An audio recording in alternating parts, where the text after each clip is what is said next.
Untitled Dog with Angela Ardolino, and my guest today is Bronwyn Farley. She is a certified holistic raw pet nutritionist, and she is known as Dolce's Legacy, where she has consultations for you to help you through any of your feeding issues, along with some incredible products that she makes. But today we're going to talk about some of those pet food myths that are out there, what we can and can't feed our dogs, what it means, if it's toxic or can they overdose on it, is it dangerous? So we're going to talk about some of those, so stay tuned. This is Odie, my baby old man, aka Barky Von Schnauzer. He's 11 years old and the love of my life. So Odie's favorite thing is to run up the stairs at night when we go to bed, and I noticed a couple years ago that he would stop midway up, and that's when I knew he was suffering from arthritis and joint pain. So the only treatments that I was being offered were harmful prescription drugs that cause liver damage and suppress the immune system, and I just wasn't willing to do that for my senior dog. And full spectrum CBD oil was the only thing that worked. I would give it to him, and literally within 15 minutes, he was puppy-like again. I could see that he wasn't in pain, he wasn't panting, he was running up the stairs. So on Odie, I use Ease, which is a 550 milligram full spectrum CBD oil with frankincense essential oil, turmeric, and hemp oil, and it's great for arthritis, aches and pains, and allergies. No one likes to see their dog suffer. I know I didn't. And to be able to find an all-natural product that doesn't cause additional harm and helps them is a lifesaver for me, and it brings me so much peace of mind. CBD Dog Health, healing naturally. And we're back with Bronwyn Farley of Dolce's Legacy, and we are so excited because I'm going to have you talk about pet food myths. Okay. Or like, you know, the shit that's out there that we kind of all believe, and it's like, no, don't do it. And I love it because, of course, I follow you on social media, and you make the most fantastic infographics that always get me going. So I was like, let's talk about these things. Also, we're going to talk about kind of what we have in common about our dogs, Yes. who basically are the reason why we do what we do and what you do. But let's talk about them. I want to talk about peanut butter, because peanut butter was one of those things where, like, so many people are afraid to buy a CBD product, a full spectrum hemp extract, like in a tincture. Yes. Like, they're afraid of it. So I know that treats and putting in an edible is not necessarily the best way to get a full spectrum in a dog, but sometimes that's the only way. We call it a gateway drug, a way to get people to try CBD in a treat or a lickable so that they can see the results. And then we go, if you like that, you're not only going to save money, but it's a lot more potent if you just put the tincture right in their mouth. Right, exactly. So that's why we're always trying to find a way for them to eat it or lick it. And so I reached out to you about peanut butter, and you're like, oh no, not peanut butter. Of course, I liked peanut butter because peanut butter also contains PEA or P. So I was like, ooh, that will be like a double whammy. We'll put CBD in it. Well, that'll be great. And you're like, no. And so tell us, why should we not be giving our dogs peanut butter? Okay, so we really want to kind of steer away from the majority of legumes and lentils, and peanut butter is belongs to that family. So a peanut, we have to worry about the glyphosate runoff that contaminates it.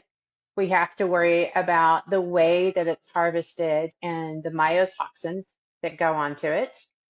And there's so much sugar too that goes into it. Whether you're making your own or not, it's still going to be a sugar content. A lot of them that, buy store bought, that's one issue that we have. Because not everybody can sit there and go and make their own. I mean, you could, but at the same time, a lot of people don't. It's just easier plug and play to go and buy it from the grocery store. And you see a lot of dog treats on the market that have peanut butter, and it's just one of those that, like rice, please don't do that. And the biggest problem with peanuts is the aflatoxins, Yes, right? That most of them are, even if it's an organic, grown organically, the way they are stored, they're very prone to aflatoxins, yes. right? Just like, rice or corn or some of these others that no matter how you store them, they're most likely Yeah, going it's to develop those. going to have mold and everything else on them just because of the type of product it is, because they are legumes, because they are lentils, just like we deal with, in kibble, that it's stored in bags on shelves for, God knows how long. So I completely understood this when you said this to me because I was like, well, it's one of the reasons why I have a mushroom tincture instead of a mushroom powder is that I knew, or any of these oils, the fish oils, or any of these things that the moment that we open them, they start going bad. They start to oxidize, they start losing their potency, they start to degrade, and sometimes they start growing these molds and toxins on them, right? I don't think mushroom powder does and is prone to it, but some of these other things where, anything that you open and leave open for a little while is going to start to go bad. And that's the thing. And I just had this conversation yesterday, in fact, about, salmon oils or fish oils. Feed the fish, feed fish in its most natural form. Okay. You're still going to get the same benefits of it just without it being bottled up. You have no clue if it was refrigerated before it got to you. You have no clue how it was made, if it was made correctly. You have no. Is it pure? Is Because it, they're that's not what I was going to testing say. it. Is it pure? What else have they put into it? It's just so much easier. And no, it's not logical for me to think that everybody has farm to table access, but you can still pick up fish and things like that from your local supermarkets. A little goes a long way. I'm a complete minimalist when it comes to what goes into a normal healthy dog's bowl. Keep it simple. Yeah, keep it simple. Simple is so much more. We don't have to have 100 different powders in there to make a healthy diet for a dog or cat. There. So peanut butter, just to that we can be clear on peanut butter, not to get off on fish oils, but peanut butter, even if you're buying an organic with no sugar, it's the best, it's from the best store, it's expensive, you still run the risk of it having those dangerous toxins in it. Correct, absolutely. Peanut butter So is, skip it all yeah, together. just skip it all together. There's so many better alternatives that you have to peanut butter. Just don't do it. It's very I simple. agree. I can think of lots of things that my dog would prefer. Pumpkin, squash, Pumpkin. there's tons of them that you could do that are not peanut butter, and you don't have to worry about those possible issues. So can I squish up pumpkin and put full spectrum hemp extract in it? I would be okay with that. Yay! Awesome. Let's talk about um, chicken and rice. Oh, that's a For big F's one. sake, that was another one. I remember texting you because I saw again someone recommending it on one of the groups. And then you and I got on the conversation. What is the truth about chicken and rice? Why I is this a staple in absolutely like love, because when you told me where it originated from, it makes sense. It's kind of like, when we were all in grade school and they had us tell someone a secret and then it had to go that down. game is called telephone? Yeah. It's kind of like that. And by the time it gets down here to number 10, the whole concept of has completely and totally changed. So, I understand where it started, that we were supposed to boil the chicken and the rice and water and give that broth to the animal, not the rice, not the chicken, but just the broth that it was made in. And all of us, So this dates back to traditional Chinese medicine. And then we also took it a further that said even the rice and the chicken that they were using yes, is nothing like the rice and chicken that we have No, nowadays. absolutely not. And you've got so many dogs that are throwing sensitivities and allergies to chicken, but nobody's paying attention to that. Nobody's paying attention. I mean, the majority of our community, yes, we know what warming and cooling is. We know what our dogs' sensitivities are and what they're not. Um, but a lot of times when I will get a new person in, they won't know what a warming and cooling is, or they won't know what, a sensitivity versus an allergy is. And so, just for a vet to decide, oh, just give chicken and rice and you'll be fine. That is so inflammatory and so hot on the system to a dog that is already having and struggling and having issues. It's absurd. I know it is absurd because, again, there are better things to feed that dog There's so many different than better things. the chicken and rice, Yes. right? And what are some of those things? Pumpkin. So yeah, pumpkin, doing, a light fast, doing bone broth itself, I love a fast. A fast can fix everything. First of all, your dog is probably fasting anyway, and you're trying to force them to eat something when they don't want to, and they're aware that they're supposed to let their gut heal, right? absolutely. Some of my favorites, slippery elm, marshmallow root, raspberry leaf. That you have multiple different options for what you can do for diarrhea or an upset stomach. And chicken and rice is definitely not the first one to go to. And neither is an antibiotic. No, neither is an antibiotic. You have so many different options. And that's one of the main things that I try to get across. And there are groups that I can talk about it in, and then there are groups that there's just absolutely no point to it because you'll get a lot of angry messages for it. But the whole chicken and rice, it's literally absorbing fluids in the intestinal tract. And people joke around Wow. and they always laugh at my statement. I tell people that methamphetamine works too, but that doesn't mean we should all run out and take it. Rice, yes, it works, but is it doing more damage than good? That's Right. where we run into the issue. You have better alternatives like the pumpkin, like doing slippery elm, fasting, bone broth, giving a bland diet. A lot of times instead of the chicken, I'll run turkey as a bland protein that works very well. You have so many different options. Why it is, and it just fills me again going back to the telephone game. It starts here, and then by number 10, it's completely and totally metamorphosized and changed into this huge beast of this is exactly what you're supposed to do and it works. But is it what we should be doing? Nobody stops to ask. We can do it, it's not toxic, but should we?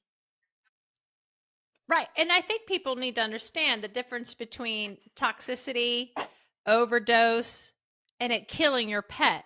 You can literally, anything in large amounts can have a toxic effect. Doesn't mean it's going to kill them. An overdose means you could get so too much of something, but it doesn't mean that there's what they call an LD50, meaning an overdose an amount that is going to kill a dog. So, Absolutely. like cannabis, there is no LD50. It is impossible to kill a dog by giving them too much cannabis. Now, when I say that, I'm not talking about a cannabis edible that has other ingredients in it or could be using an isolate of one of the cannabinoids. That is not a pure product. So it's kind of like the shit you find on the internet. Garlic. Let's talk about garlic. I mean, everywhere you can see that garlic is going to kill, your dog if you give it to them. Lavender, essential oil, THC, all of these things, you will find reputable sources saying that these items are toxic and will kill your dog. And that is simply not true either. So let's Every talk about garlic. everything in moderation. Garlic is one of my favorite things to give. Me too. Antibacterial, antifungal, anti-carcinogenic, Fleas anti-parasitic. hate it. Yeah, Ticks hate it. it's in everything in moderation. And so I'm guessing you clearly, you know the story of how the garlic became toxic, correct? No. Okay. So a doctor decided to give a group of dogs 100 and I want to say 75 garlic cloves in a week. And no dogs died, but their blood platelets changed. And he said, "Oh, it's toxic. Can't do it anymore." If you and I ate 175 cloves, I don't know about you, but I'm going to get very sick. Everything in That, and I'm going to have to moderation. not be around anybody because I don't know, when you have too much, the gas that comes out is Yes, very everything in moderation. Too much oxygen, too much, water. Moderation is always key with anything that you use. Start slow. You always start slow when introducing something new, and you build from there. It's basic common sense, you and know. make sure that it's pure, that if it is a garlic, that it is an organic garlic, that you're giving them small amounts or whatever it is that's recommended for whatever you're using it for, and that it's not the pre-chopped up You garlic or want, a garlic powder that might have other things in it, or so you everything you want to make sure is pure and natural, and the whole plant or the whole food yes, source. farm to I feel like table. when we start taking out certain things or messing with it or over processing food or plants, it always comes out not so well for Yeah, us. farm to table, always, and I tell my clients that farm to table, think farm to table. We don't want the dried up powdered garlic that comes in a shaker. You don't want it coming in a jar. Just all natural, clean garlic. There's one that I get from Spain. That's the ones that I find a lot, and it's perfect. Awesome. So we're going to take a short break. When we come back, we're going to talk about your baby dog, Dulcie, that started all of this, and his journey and what you were able to do yourself, how you became empowered, why you became a nutritionist in the first place. When we come back, we'll Sounds talk about good. that. This is Blanche, and she's the most noodleish dog you've ever met in your entire life. She's just the most loved dog you've ever met, but if you leave her alone, it becomes the total opposite thing.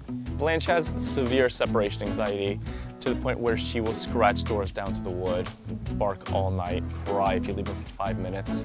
I tried the collars, I tried the sprays, I tried thunder blankets. The only thing that's ever worked was CBD, and that's why I got started in this business. Our calm tincture is 550 milligrams of full spectrum CBD and lavender. It's the perfect remedy for separation anxiety, stress, or fear. I love my dog, and I hated knowing that she was home freaking out. So I wanted to find an all-natural way to do it. No doggy Prozac, all natural. And once I found CBD, there's no other option. CBD Dog Health, healing naturally.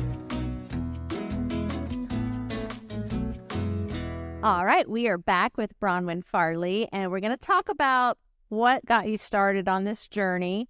And we're going to try not to cry because I feel like every time we start talking about our baby dogs that we start crying. But I just loved how, you learned so much when you were put in a position where, your dog's health was in danger. And I had no idea. I just read the whole story again. I know about the osteosarcoma, but I didn't know about the larva seizure thing. Yeah. Yeah, that was crazy, and I can't imagine. But we're probably connected soul sisters because you're also a big fan of cannabis medicine and now dabbling in mushroom medicine. But tell me about your journey with Dulcie and how you discovered the power of cannabis and how it could help. So it's funny. So yeah, his anniversary was just the other week. It was March 31st. So we had just moved down to the Keys, and Dulcie started having these seizures, and he was gasping for air. And I did Dr. Google at that point, and I was actually able to narrow it down to exactly what it was. And it's a condition called LARPAR. And what the larynx is doing is it's seizing up. So there's a little valve back here in all of our throats. It shuts when we drink water. It opens up for us to breathe. So what his was doing is it was seizing shut, like just as slamming a door closed. And when they're like that, they can't breathe. And so basically it's a seizure.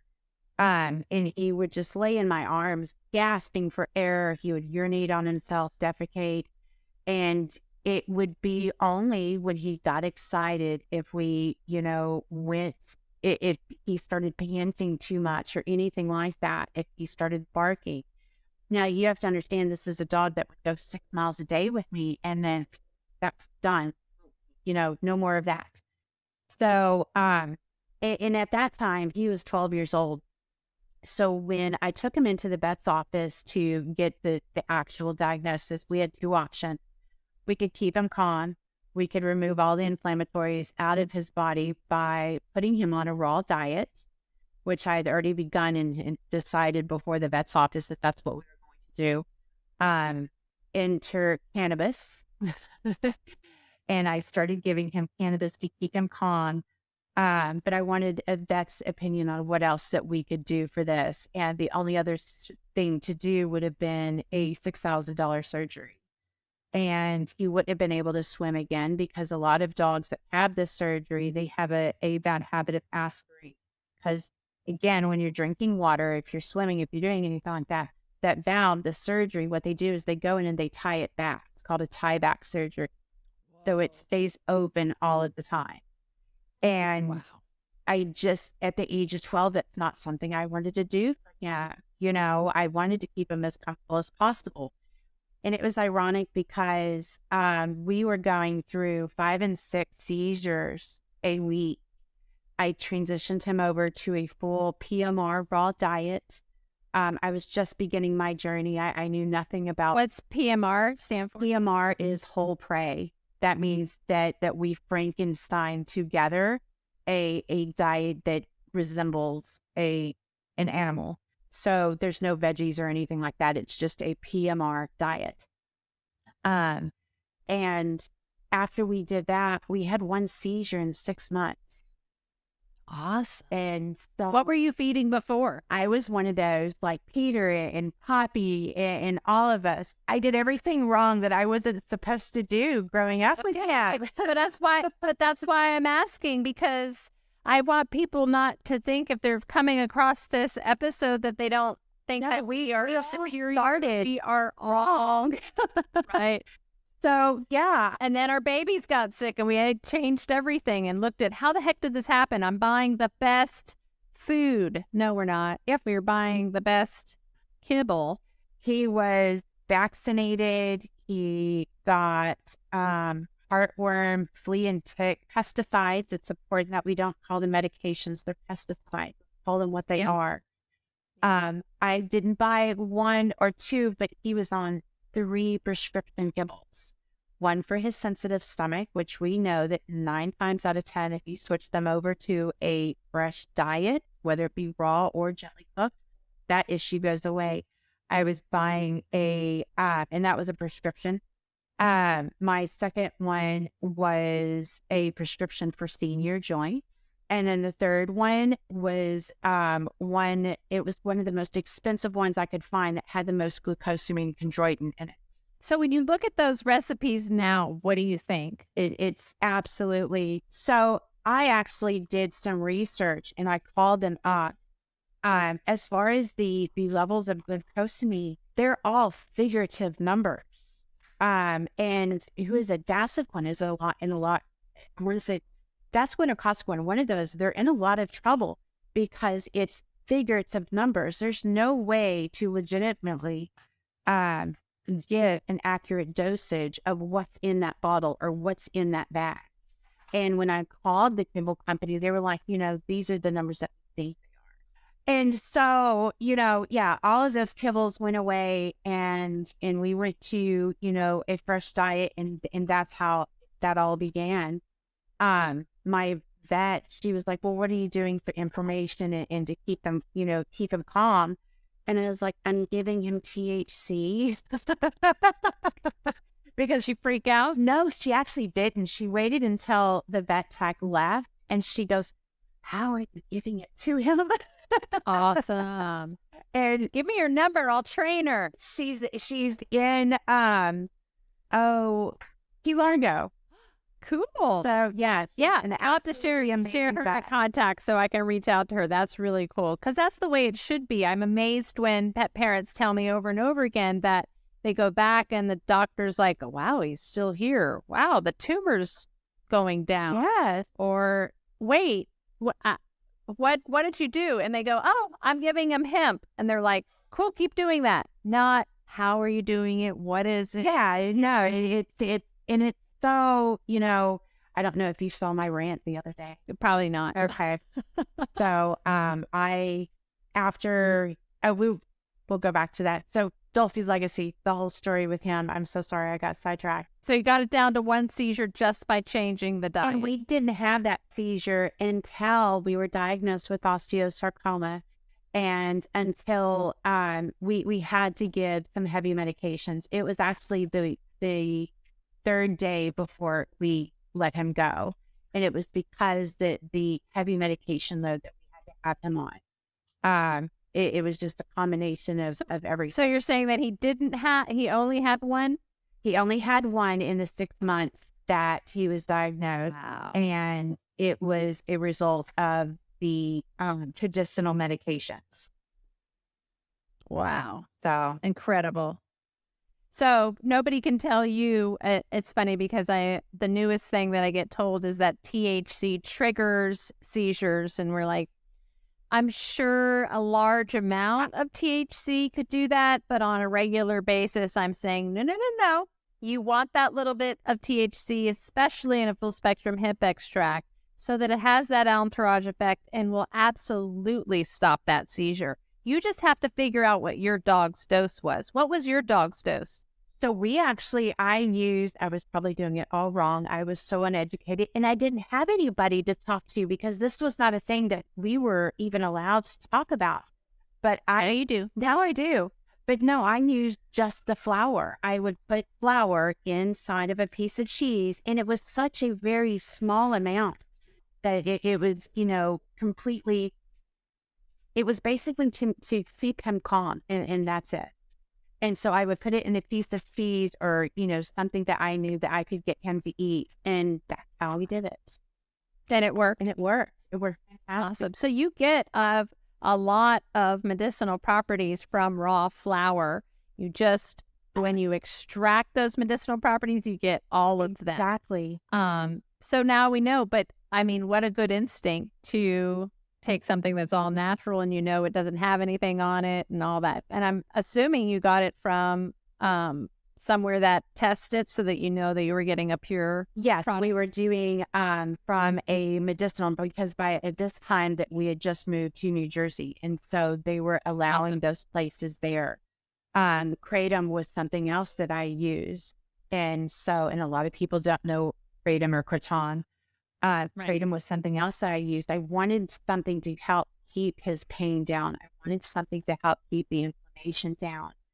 And those of you listening, kratom, maca, all of these other plants that are known to have anti-inflammatory or help with pain are all plants that interact with the endocannabinoid system. They all have a compound in them or something that either stimulates the CB1 and CB2 receptors, or it is actually binding, or it actually shares some of the same compounds or terpenes as these plants that cannabis does. So nothing is anything that you tell me about any herb or plant, and I'll be able to tell you why that has a medicinal property because it's interacting with this incredible system. So I love discovering all of these other plants and how they work and how they interact with the endocannabinoid system. But I also like to remind people that it's called the endocannabinoid system for a reason. It's not the endoturmeric or the endocriptum system. And that's because cannabis has the most compounds and properties that interact with these receptors in our body. And that was the thing is, again, at that point, I didn't know anything about homeopaths. I didn't know, I knew what holistic was. I knew what herbalism was, but I didn't know how to apply it to our animals.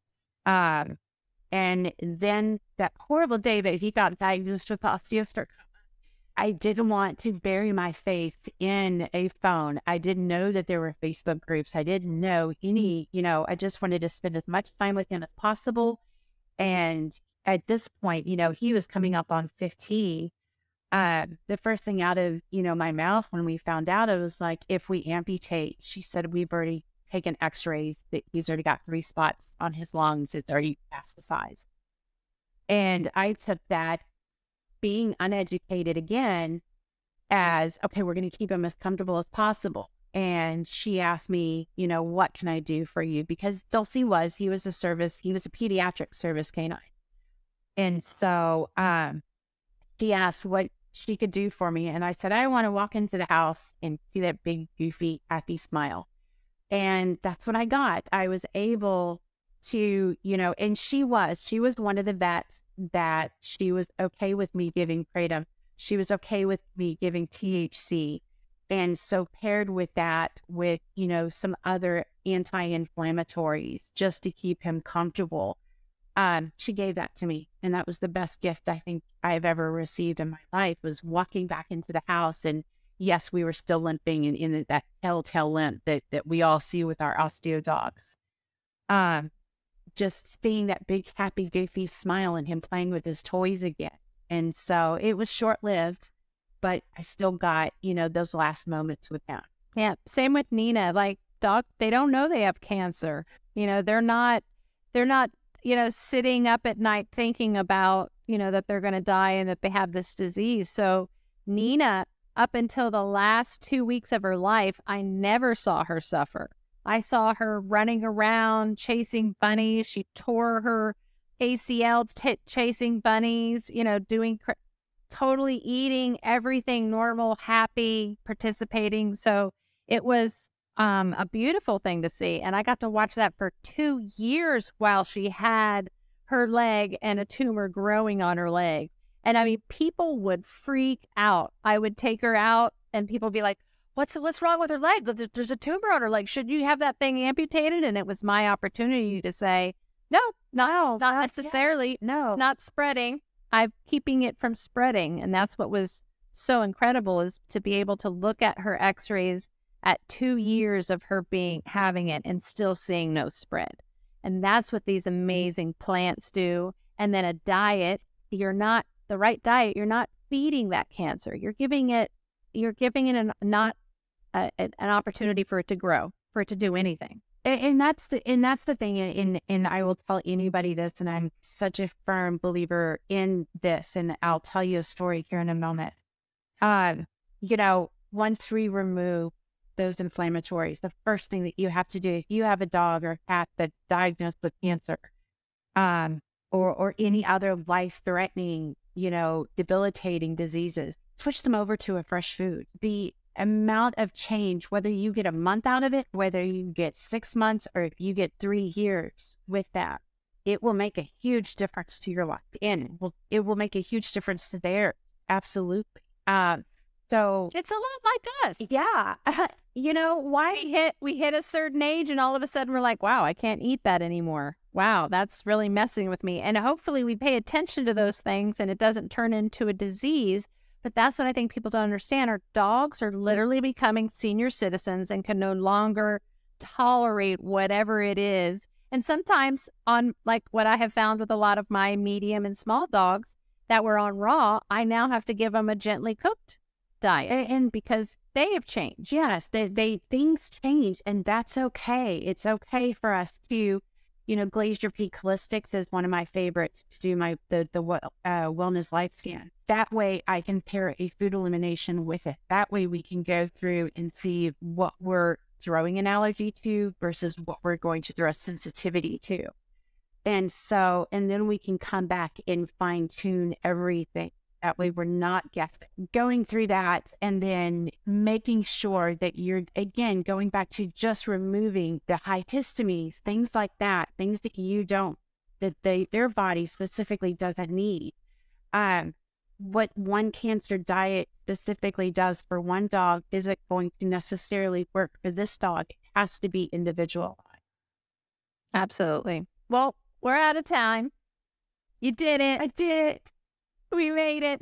Tell our listeners if they want, because you do consultations. You are a certified pet nutritionist. So cancer is one of your gigs. But if people want to do consultations, you also make incredible bone broths and some cookies that my dogs love and herbs. And I know what you're working on in the future, and I can't wait to have you back to talk about that. But tell our listeners how they can get in touch with you so that if they do want to get a consultation with you and find you.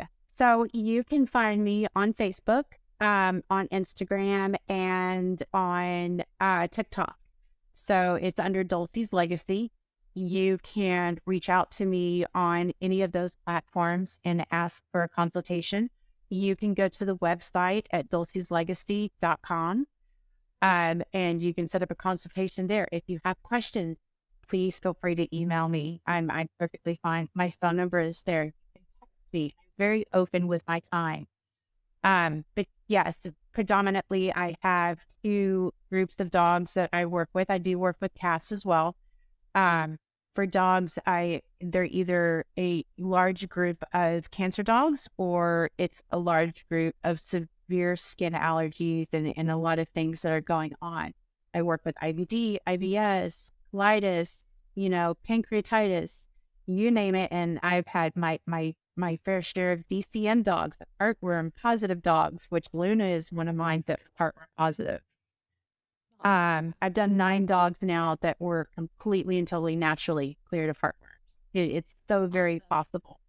I do have bone broth, and we do have cookie treats. They're all natural. They're or limited ingredients, should I say. They are all done with love in my kitchen. It's a micro batch, limited stock. So I'm going to be, because we're now offered in Wag Nation in Rhode Island. I love it. I'll be there the first weekend of this month. They're going to set up a table for us, and we're going to do some education there too. But yeah, we've got our microgreens that are on our website at dulceslegacy.com. There's bone broth and cookies, and every weekend of the month, everything will be restocked. Awesome. Thank you so much for taking the time to be on today and sharing your knowledge. Thank you. You were so appreciated. I text you all the time, and I appreciate you getting back to me all the time with my crazy questions. Absolutely. Thank you for having me. You bet. Take care.